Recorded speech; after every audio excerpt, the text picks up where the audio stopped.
Mabuhay mga kababayan! Narito tayo sa isang special edition ng Econoserye, kung saan tatalakayin natin ang pinakamahalagang usapin sa ating bansa, ang ekonomiya ng Pilipinas.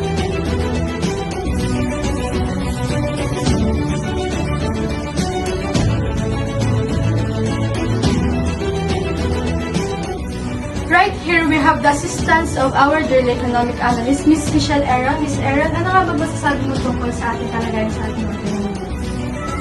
Well, Ms. Oliveros, malaki ang epekto ng supply chain sa pagtaas ng mga presyo ng bilihin. The supply chain includes the companies, suppliers, and of course, us consumers.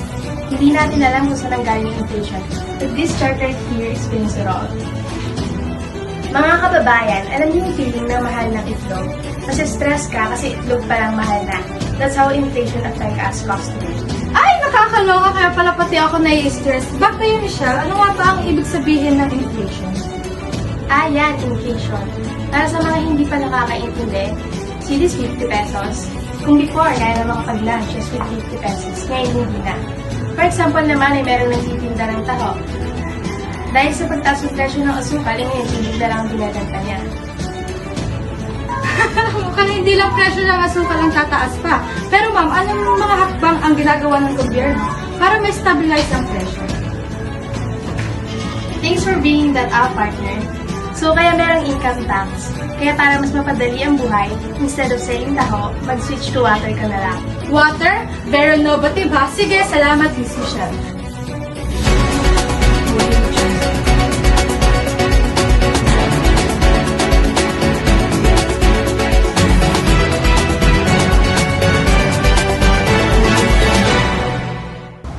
Next, meron tayo expert sa buwis, Atty. Roan Gatdula. Atty. Gatdula, ano masasabi mong epekto sa mga bagong tax sa ekonomiya? Hindi biro ang mga bagong buwis. Imagine mo, yung buwis na dating di mo naiisip, bigla na lang nakakatambak. Minsan ang tax parang ex mo. Hindi mo alam kung darating, pero darating at darating pa din. Oo nga, parang taxable na lang lahat. Kaya nga iniwasan ko na lang bumili ng mamahaling gadgets. Buti na lang hindi tax sa mga jokes mo. Ay, sigurado ka? May bagong joke tax na yata. Kailangan natin magbayad kung tatawa tayo na sobra. Naku, baka maging negosyo pa. Anyway, Atty. Gatdula, paano natin matutulungan ang ating ekonomiya?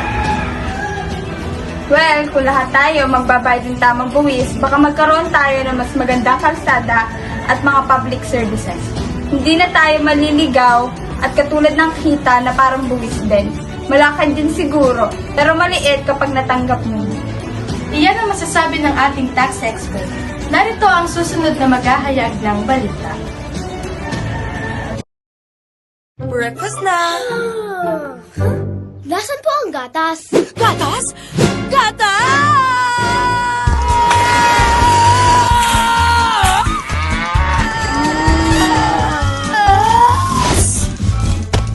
Coco Crunch! May gatas na!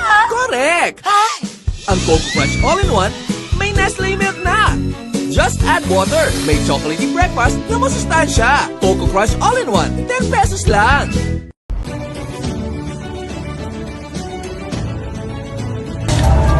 Good morning, Philippines! Good morning, Luzon! I am Micaela De Leon, bringing you the latest update. Narito tayo ngayon sa palengke ng Taal upang ipahayag ang mga naapektuhan ng African Swine Fever. Magandang araw, Miss Ange Pascua. Maaari niyo po bang ibahagi kung paano kayo naapektuhan ng African Swine Fever? Magandang araw po. Sa totoo lamang po, malaking pagsubok po ito para sa aming mga nag-aalaga ng baboy. Marami din po sa amin ang napilitan na magbawas ng produksyon dahil sa takot na magkasakit ang aming mga alagang baboy. Malaki na rin po ang apekto nito sa aming kinikita. Ayan po, narinig natin ang mga hinaing ng ating mga kababayang negosyante.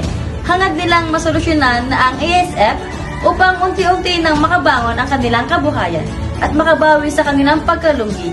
Sana ay patuloy silang suportahan ng ating mga pamahalaan at ng bawat Pilipino. Narito ang ating susunod na guest, si Mr. Lesterson T. Tenorio, isang OFW expert na magbibigay liwanag sa epekto ng mga OFW sa ating ekonomiya. Thanks, Micaela. Let's dive right in. How are you? contributing to the Philippine economy from all the way in Dubai? Well, Micaela, first off, I send remittance here. Should ikubasa. Remittance home every month to support my family, but also help local businesses by buying Filipino brands and spreading the Filipino brand. That's amazing! We know OFWs like you send billions home every year, but you're also a cultural ambassador, huh? Exactly. Make sure to share Filipino culture with my coworkers, especially when I bring over lechon. It is a crowd pleaser. Well, lechon never fails. Thank you for everything you do, Lester.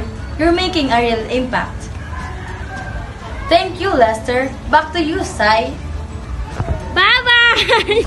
Dito na po nagtatapos ang ating balitaan ngayong araw. Muli ako si Syra Oliveros, nagpapasalamat sa inyong pagtutok at pagtitiwala.